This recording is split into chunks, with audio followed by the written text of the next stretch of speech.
Hello and welcome to Ask a CFO. We're talking to James Vanreusel, founder of Vanreusel Ventures. I would say a SWAT team of CFOs and analysts and other finance boffins, helping companies to get on top of the numbers. Morning, James. Is that a good description? Yeah, that's pretty good. You know, we like to say that we do a lot of bespoke work. We have a relatively small team, but we work as a team. So we work as a team of CFO, financial analyst, operations manager, to try and come in and fix the company, fix the financials, or really be a guardian towards an exit. So you come across a whole range of financial challenges during the course of your work. So I guess what we're going to do over this whole series over the coming weeks, we're just going to put you under the spotlight. We've had a load of questions in. People can ask more questions. So are you good to go? Ready for the first one? Yep, I'm ready. Fantastic. Here it comes. Okay. So it's a topical one actually for today. What are the main priorities for a CFO during a crisis? The main priorities during a crisis. So when I work with a turnaround company, which usually signifies they've gone through some kind of a crisis, and usually it's multiple crisis points, probably led by cash, coming from maybe lack of product market fit or mismanagement or some kind of fraud. The first thing really to look at is not number one, the root causes of everything and where is it coming from. I think after that, you really want to say, okay, cash, are we modeling this correctly? Are we forecasting it correctly? Do we know where we are right now so we can project out? So really looking at the backward-looking financials, that they're correct, and our current situation before we can actually project out. At the same time, of course, everything is a little bit of a rush.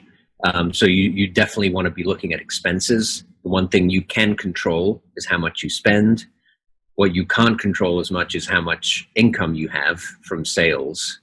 And typically the sales might be the one getting impacted. So you really want to right size the ship and say, okay, this is our cash. This is our conservative income number.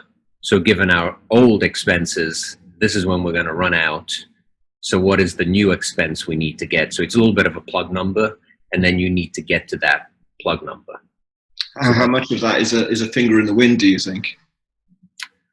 I would say while you're doing the work, and depending on how good the state of the financials are in, it might take 2 to 3 weeks to get there. I would say during those 2 to 3 weeks, I would put a concerted effort on really putting every expense on the chopping block and seeing if it needs to go or not. Now, 2 to 3 weeks could be a very tight time during a crisis. So how do you put early warning systems in place so that you can compress that time if you need to? Yeah. So it's really I'd say primarily having a very solid cash liquidity projection spreadsheet in place. And some people like to have 13-week cash liquidity projections, some 16 weeks. I always have a rolling 12-month projection because it does take time to turn the ship.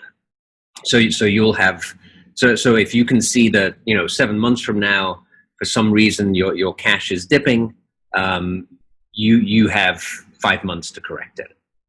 But if you only have a month, it's usually not long enough. So that for me, that's really the key. And then, the way you get an accurate cash forecast is you need accurate sales and accurate expense forecast. So you start with the outcome and you kind of work back through the inputs and make sure that they're correct. And obviously a crisis can be defined in many ways. So it can be something that's going wrong within the company itself, or as we're having sort of, recently now with the COVID pandemic, it could be something that's happening right across the market. So how does that change if the whole market is in meltdown? Yeah, so if it's more of a market issue. I think you need to figure out, first of all, whether your company is recession proof. And that has to do with who your customers are. And sometimes you won't even know till you've gone through it at least once. But I think understanding the risk that's out there, and you always want to have different scenario analyses and a very conservative worst case scenario, and then really always have risk mitigating strategies in place. So if there's a big market meltdown that's going to hit your customers, that's going to hit investors, that's going to hit donors, if you're a nonprofit. You really want to be, first of all, talking to all these people immediately and seeing what's going to happen. But I think also understanding that, you probably want to be a lot more conservative going forward. I think the thing that's happened now with COVID is every few months it's been, okay, how long is this going to take? How long is this going to take? And at some point, and I think a lot of companies have done this already. At one point it was, now it's January 2021, and at the next point, I think a lot of companies are thinking, okay, this is going to last till 2022. So all of a sudden the plans get elongated, and people just become more conservative, and that's when you really see things filter through the economy, and you see kind of a more sustained downturn, I think.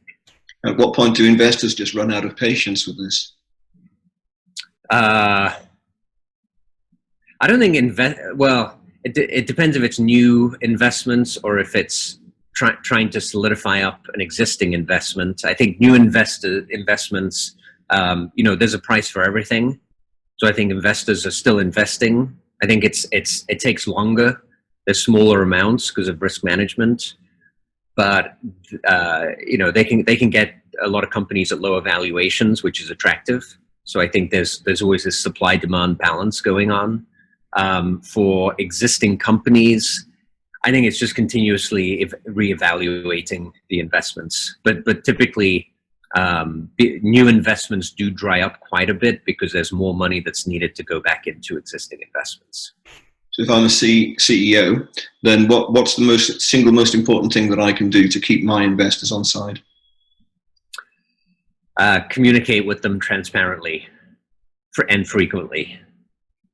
Fantastic. Yeah, and the other thing, I saw the quote yesterday, I think it was, but I'm always told during finance committee meetings, no surprises, and I wrote it down. Where is it?